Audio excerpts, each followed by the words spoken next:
আপনি কি কখনো কল্পনা করেছেন এমন একটা সময় যখন পুরো শহরটা হঠাৎ একদিন জেগে ওঠে, রক্তপিপাসু জম্বিদের দখলে চলে যায়? চারপাশে শুধু ভয় আর মৃত্যু। কোনো খাবার নেই, কোনো পরিবার নেই, নেই বাইরের জগতের সাথে কোথাও যোগাযোগ। শুধু একটি শব্দ, বেঁচে থাকো। আজকের গল্পটি এমনই এক তরুণ ছেলের যে একাই আটকে পড়ে নিজের অ্যাপার্টমেন্টে, আর বাইরের জগৎটা ধীরে ধীরে এক ভয়াবহ জম্বি দুনিয়ায় পরিণত হয়। আজ আমরা দেখতে চলেছি দক্ষিণ কোরিয়ার বিখ্যাত সার্ভাইভাল হরর সিনেমা অ্যালাইভ। তো আর কথা না বাড়িয়ে চলুন ঘুরে আসা যাক মুভিটি থেকে। গল্পের শুরুতেই আমরা একজন তরুণ ছেলেকে দেখি যার নাম জুন উ। সে তার বাবা মা আর বোনের সাথে একটি অ্যাপার্টমেন্টে থাকতো। জুন উ ছিল একজন গেম প্রেমিক। সারাদিন গেম খেলে তার সময় কাটাতো। একদিন যখন তার পরিবার বাসায় ছিল না, সে নিজের মতো করে গেম খেলছিল। হঠাৎ তখনই টেলিভিশনে নিউজে ঘোষণা আসে যে সিউল শহরে একটি ভয়ঙ্কর ভাইরাস ছড়িয়ে পড়েছে। এই ভাইরাসে আক্রান্ত মানুষ একে অপরকে কামড়াচ্ছে। অবস্থা এতটাই খারাপ হয়ে গেছে যে সরকারও নিয়ন্ত্রণ হারিয়েছে। এটা শুনে জুন উ তার ফ্ল্যাটের ব্যালকনি গিয়ে বাইরে তাকায় আর দেখে মানুষজন রাস্তায় একে অপরকে হিংস্রভাবে কামড়াচ্ছে। এতে করে সে খুব ভয় পেয়ে যায়। আসলে এটা ছিল এক ধরনের জম্বি ভাইরাস, যা মানুষকে রক্তপিপাসু জম্বিতে পরিণত করছিল। এমন সময় তার এক প্রতিবেশী হঠাৎ তার ফ্ল্যাটে ঢুকে পড়ে।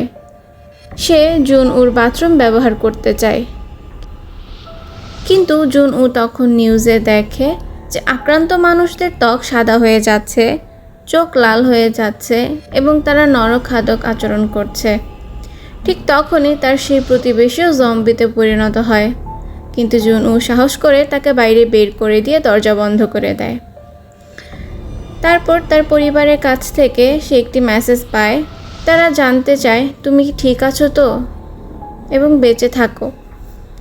এই মেসেজে অনুপ্রাণিত হয়ে জুন উ একটি স্টিকি নোটে অ্যালাইভ লিখে তার পরিবারের ছবির উপর লাগিয়ে রাখে। সে নিজের ঘরকে নিরাপদ করতে ফ্রিজ দিয়ে দরজাটা আটকে রাখে। সে সোশ্যাল মিডিয়াতে স্টে অ্যালাইভ নামক একটি পাবলিক পোস্ট করে, কিন্তু কেউ সাহায্য করতে পারে না, কারণ তার এলাকা ছিল সম্পূর্ণরূপে সংক্রমিত। তার মোবাইল ফোনের ব্যাটারিও শেষ হয়ে যায়। ড্রোন ব্যবহার করে সে বুঝতে পারে আশেপাশে সব জায়গায় জম্বিতে ভর্তি। এমনকি এই জম্বিরা তাদের পুরনো অভ্যাস ভুলেনি, যেমন অফিসে যাওয়া, রুটিন মতো চলাফেরা, যেটা ছিল এক নতুন ধরনের কনসেপ্ট। জুন উর মনে পড়ে সে রেডিওর মাধ্যমে সাহায্য চাইতে পারে, কিন্তু দুর্ভাগ্যবশত তার কাছে কোনো রেডিও ছিল না। প্রতিদিন সে নিজের ভিডিও রেকর্ড করে সাহায্য চেয়ে রাখে। দিন দিন খাবার, ইন্টারনেট, নেটওয়ার্ক সব কিছু শেষ হতে থাকে। এক রাতে সে দেখে এক পুলিশ অফিসার জম্বিদের সাথে লড়াই করছে, কিন্তু শেষ পর্যন্ত জম্বিরা তাকেও মেরে ফেলে। সে চেষ্টা করে তাকে বাঁচাতে, এমনকি নিজের জীবনকে ঝুঁকিতে ফেলে। জানালা থেকে নাটকীয়ভাবে পড়ে যাওয়ার ভান করে, আর কিছু জম্বি সত্যিই নিচে পড়ে মারা যায়, কিন্তু সে বেঁচে যায় নিজের বুদ্ধির জোরে। এরপর তার ঘরের সব খাবার শেষ হয়ে যায়। সে শুধু পানি খেয়ে বেঁচে থাকার চেষ্টা করে। এক সময় হ্যালুসিনেশন হয় তার, যেন তার পরিবার ফিরে এসেছে, সব ঠিক হয়ে গেছে। হঠাৎ তার ফোনে নেটওয়ার্ক ফিরে আসে এবং শোনে তার পরিবারের শেষ ভয়েস মেসেজ, যা জানায় তার পরিবারও জম্বিতে পরিণত হয়েছে। এই সংবাদ শুনে সে ভেঙে পড়ে।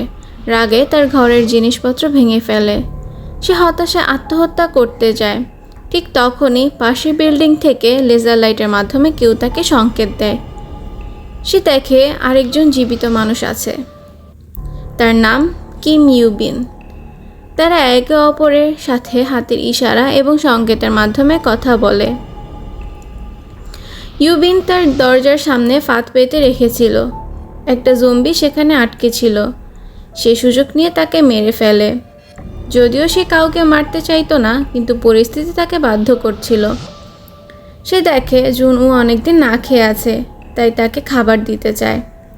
রশি বেঁধে খাবার ছুঁড়ে দেওয়ার চেষ্টা করে, কিন্তু বলটা নিচে পড়ে যায়। তখন জুনু তার ড্রোন পাঠায়, রশি বেঁধে দুজনের মধ্যে খাবার চালান শুরু হয়। কিন্তু বলটা দেখে এক ফায়ারম্যান জম্বি রশি বেয়ে উপরে উঠতে থাকে, কারণ সে জীবিত থাকাকালে এই কাজ জানত। এই রশি তার টেবিলের সাথে বাঁধা ছিল।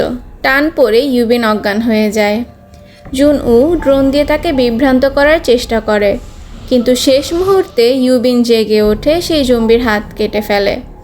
জম্বিটি নিচে পড়ে যায় এবং মারা যায়। এরপর জুনউ আশেপাশের ফ্ল্যাটে খাবার খুঁজতে থাকে। একটা ফ্ল্যাটে গিয়ে খাবার, ওয়াকি টকি, হাইকিং সরঞ্জাম পায়।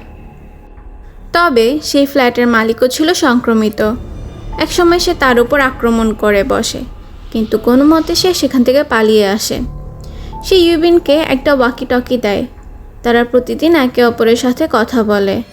ইউবিন জানায় সে উচ্চতা অনেক ভয় পায়। এখানে আমরা বুঝতে পারি কারো সহচর্য থাকা কতটা দরকার, খাবারের থেকেও অনেক বেশি গুরুত্বপূর্ণ। একদিন হঠাৎ প্রচুর জম্বি তাদের বিল্ডিংয়ের দিকে এগিয়ে আসে। যেন শুনতে মনে হচ্ছিল বৃষ্টি পড়ছে, কিন্তু আসলে ছিল দৌড়ানো জম্বিদের শব্দ। তখন ইউবিনের কিছু জিনিস পড়ে যায়, আর সব জম্বি তার দিকে এগিয়ে যায়। জুনউ নিজের ঘরের ল্যান্ডলাইনের মাধ্যমে পাশের ফ্ল্যাটে কল দেয়, আর শব্দ শুনে জম্বিরা দিক পাল্টে ফেলে। তারা সিদ্ধান্ত নেয় এমনভাবে থাকলে একদিন না একদিন মরতে হবে। ইউবিন জানায় জুনুর বিল্ডিংয়ের 8 তলায় নাকি কোনো জম্বি নেই। তারা সেখানে যাওয়ার পরিকল্পনা করে। তারা একসাথে নেমে পড়ে এবং এক প্রচণ্ড লড়াইয়ের পর এলিভেটরে উঠে 8 তলায় তারা পৌঁছে যায়। কিন্তু জম্বিরা তাদের পিছু ছাড়ে না। হঠাৎ একজন অজানা লোক এসে তাদের উদ্ধার করে। সে তাদের খাবার ও পানি দেয়, কিন্তু ইউবিন তার উপর সন্দেহ করে। অবশেষে খাবারে ঘুমের ওষুধ মিশিয়ে তাদের অজ্ঞান করে ফেলে।